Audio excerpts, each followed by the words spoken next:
Welcome to another edition of Meet Your Neighbor. Today we're interviewing Dawn Hoffman. Dawn, tell me a little bit about yourself. Where'd you grow up? Well, I grew up in Charlotte, Michigan, out on my family farm. And I can tell you, Joey, that I remember the days of WCER and listening to Joe pray and Meet Your Neighbor. Joe Sr., yep, he had that radio show for I think 5 years, twice a day. I bet you we listened to it every time. Oh my, yeah. It was on about the time I'd have to get up and go to school. Right. In the morning and then again in the afternoon. Right. Yeah, that was pretty. We interviewed Dad on that, our first new edition of the Meet Your Neighbor, and it was neat to hear him talk about that. Well, thanks for mentioning that. Yes. That's cool. Yes. So, you've been in the area all your life. Yes, I have. Grew up on the farm. Yes. Still live on the farm you grew up on. Is that right? Yes. I bought my grandparents' house, which was adjacent to where my parents were living as well. And when my grandparents died, I wanted to be still on the farm, and so I bought their house from the Yeah. estate. And just recently, my parents both died, Oh yes. and well, my mother died in 2011. My father died last November, and I think we're probably crazy for doing it at our age, but Dan and I are buying my sister's interest of the rest of the farm, and so we are going to buy the farm and have it all to ourselves. For So- what reason, I don't know. So you literally bought the farm. We bought, yep, we bought the Oh farm. my gosh. Well, tell me a little bit about your history in the community. You used to work for the county for a number of years.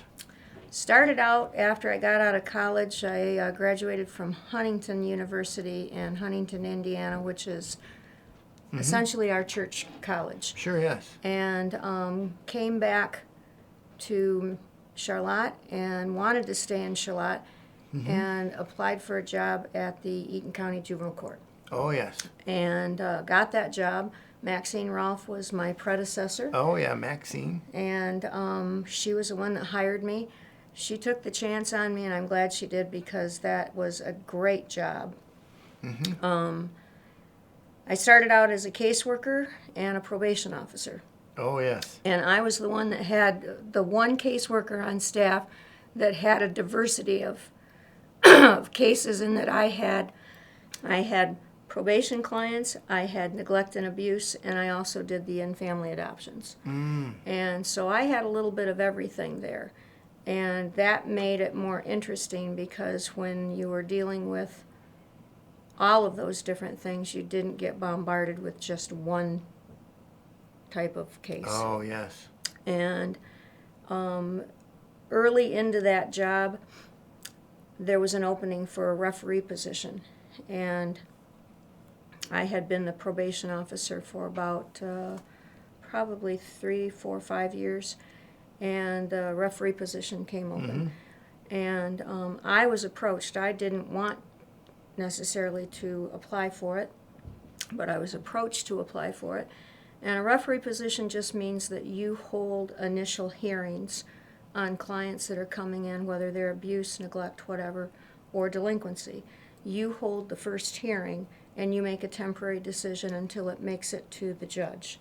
And so very quickly I became a referee, probably sooner than I wanted to be, but I found that also to be very interesting, and did that. Well, I continued to be a probation officer and caseworker because referee position wasn't necessarily a full-time. Okay.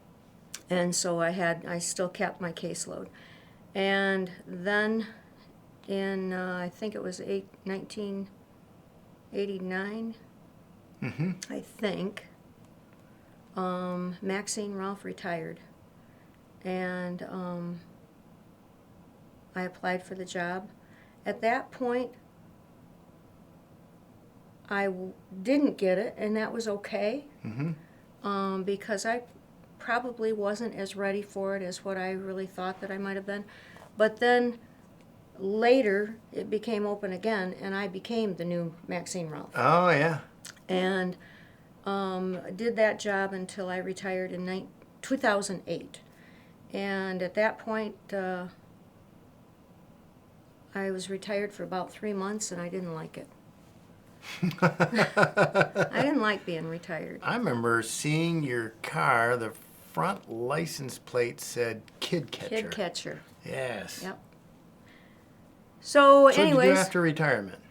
well, at the time it seemed like it was the timely thing to do because both of my folks were needing some additional helps, and so I thought that was a timely thing to do, but I didn't like it because I didn't mind taking care of my parents at all, but it wasn't a full-time thing. No, yeah. And so at that point, it just so happened that in December of 2008, Pray Funeral Home was having their annual candlelight service of remembrance. Oh, yes.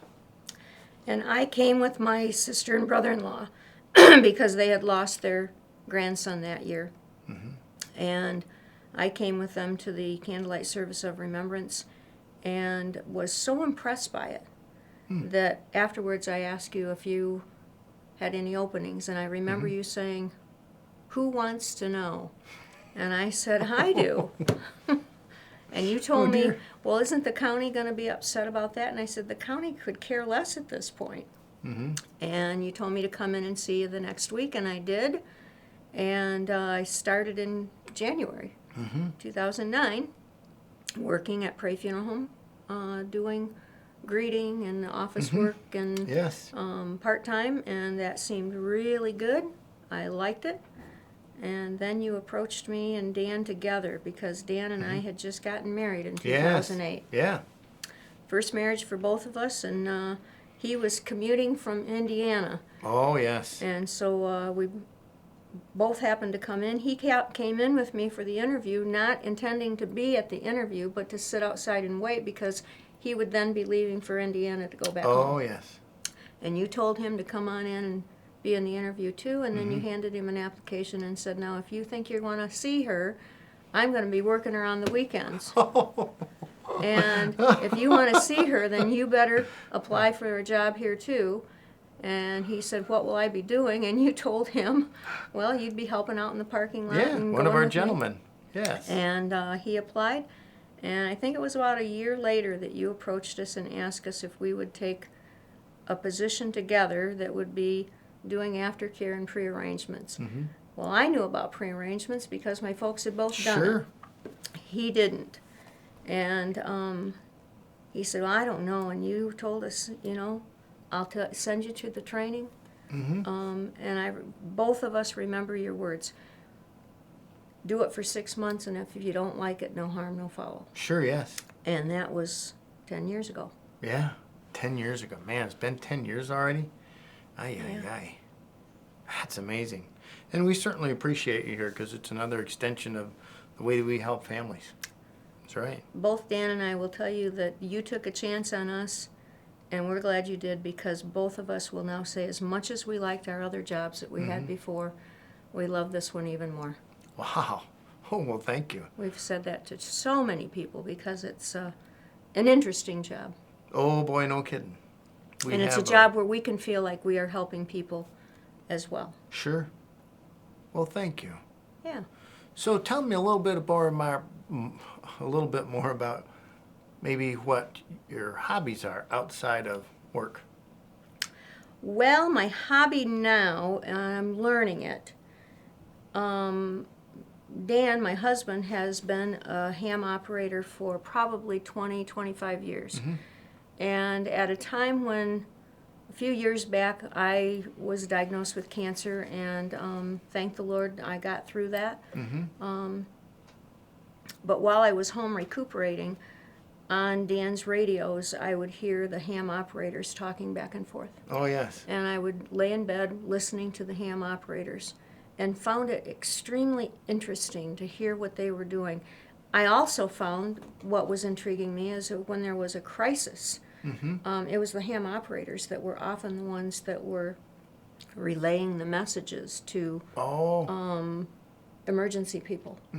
Or even during hurricanes or tornadoes, it was the ham operators that when all other communication would be stopped, ham operators still go on. Wow, I didn't know that. And so it was interesting to listen. And so during that time, I said to Dan, you know, I think I want to become a ham operator. Mm-hmm. And so it's not an easy task. I have to tell you that the training is Really?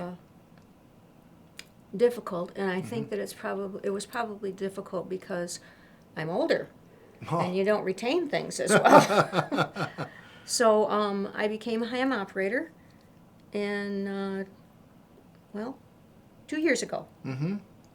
and I got my technician's license then, and just this year I took the next level test. That was even harder. Mm-hmm. And got my general. And so I am the general now of the house.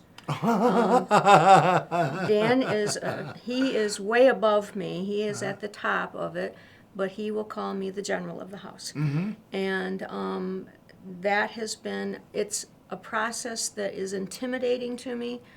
I still love to listen to it, but I'm not comfortable speaking on it yet. Oh, is that right? And knowing where I can go on the ham radio, where I can go with it. So that's my hobby that I'm learning right now. Other hobbies in the past would have been cross-stitching and reading, Sure. and but I haven't done that in a long time. Been working on your ham radio operator's license. Man, I never knew all that about that. Well, let's see. Tell me a place that you'd like to visit. Well, a place that, because of my work here, Dan and I were fortunate enough through the pre-arranging Mm-hmm. that we were fortunate enough to be able to take a trip to Alaska. Mm-hmm. And that was with like 700 other pre-arrangers on Oh my on a gosh, cruise. yes. And that was interesting.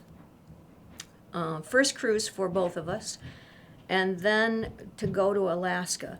That had been one of the trips that we had wanted to go on at the time that we got married, but just couldn't afford the trip. Mm-hmm. And Dan, at that point, Dan was looking for work up here, and we just couldn't afford the trip. Sure. Well, thanks to being a pre-arranger Mm-hmm. and going with the pre-arrangers for other trainings, we got to go to Alaska. Sure, yes. And in a week's cruise, you don't learn everything No, about no, Alaska. You can't see everything. Yes. And so that would be another place that I would like to go back to visit. Go back to see Alaska. Mm-hmm. Dan would tell you that he wants to drive it so that he can actually stop, and Sure. I'm not sure that. That's a long trip. drive. Yeah. Long trip. Yep. Well, the last question I have is, how do you think you want others or would like others people to think of you, or how do you think they see you? I would hope that they would see me for my honesty and integrity. Mm-hmm. Boy, I think that says an awful lot right there. Because I would agree with that. You bet. I guess that's all I'll say about it. Okay. I think that's great. Well, I appreciate you taking the time to join us for an interview for Meet Your Neighbor. Hopefully these editions will be as well thought of as so many of the ones that Dad did years ago. So, thanks for joining us again for Thank another you. edition of Meet Your Neighbor. Thank you, Dawn. Thank you. Appreciate it. Yes. See you next time.